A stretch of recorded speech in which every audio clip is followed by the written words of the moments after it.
5 floral aromachemicals in 5 minutes. Yes. Go. 5 floral aromachemicals in 5 minutes. Number 1 is this one.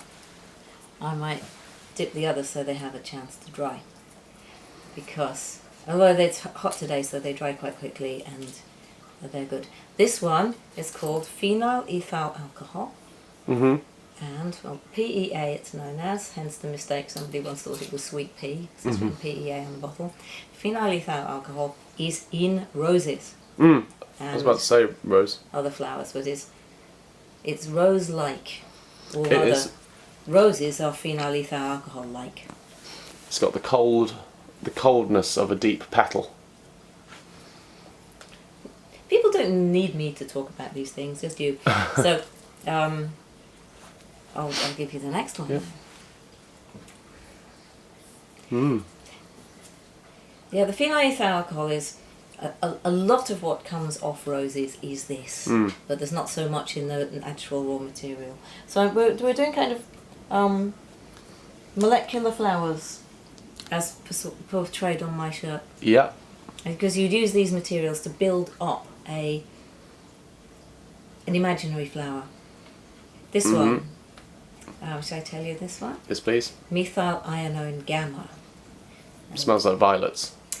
You are correct. Well, violets smell like this. Brilliant. Yes. Next one. Yes. We're talking faster than I'm drinking. This is quite an odd one by itself. It smells bubblegummy to me. Yeah, I was about to say those little sweets, the hard little sweets that you get. Oh, I can't remember what they're called. It's quite plasticky. Midget gems. Yes. It's called benzyl acetate and it occurs naturally big time in jasmine. I was about to say jasmine. I really like that. It's interesting because it smells so chewy. Yeah, it does. I think because we're associating it with. Big fan of that. Yeah, good. I'm more of a big fan of this actually. This smells so smooth. And its name is geraniol. If you were to take it with the phenyl ethyl alcohol, the rose one, you almost get a rose. So you do? Yeah. Wow. It's not that hard to create the smell of a rose.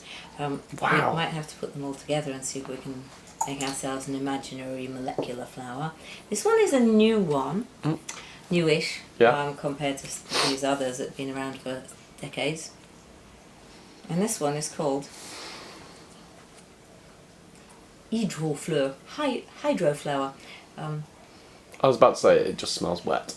Yeah, it's to smell sort of lily-ish. It's one of those lily-ish, but it does smell. I just imagine that it's water lilies. Yeah, I get that now. It smells kind of green and damp. To me, it smells like and I mean this in the nicest possible way. Go on. It smells like a fish tank just before it needs to be cleaned. You know when it it just smells very wet. Come in and you think, poor fish. Yeah. Yeah. So I'm just putting all 5 together at the moment and seeing what kind of a flower we think it is. Turn the machine off. How are we doing? For time? Yeah. We've got a minute left. We've got a minute left. Well, that's we whizzed through those the We last did. few.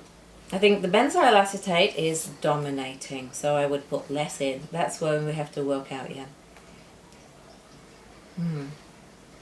I really, really like the plasticky jasmine-y thing. Yeah, I see, that's the benzyl acetate. That's the one that I sort of like least myself, but maybe I would just put less of it in. See, I'm not averse to plasticky smells. No. I kind of like the hydroflower. Yeah. My absolute favourite is probably the methyl ironone gamma. Which is used famously in the Sophia Grossman hug accord. Anyway, so that is, take those together and you can make a completely different kind of a flower. I mean, that is, it's incredibly floral. Great. And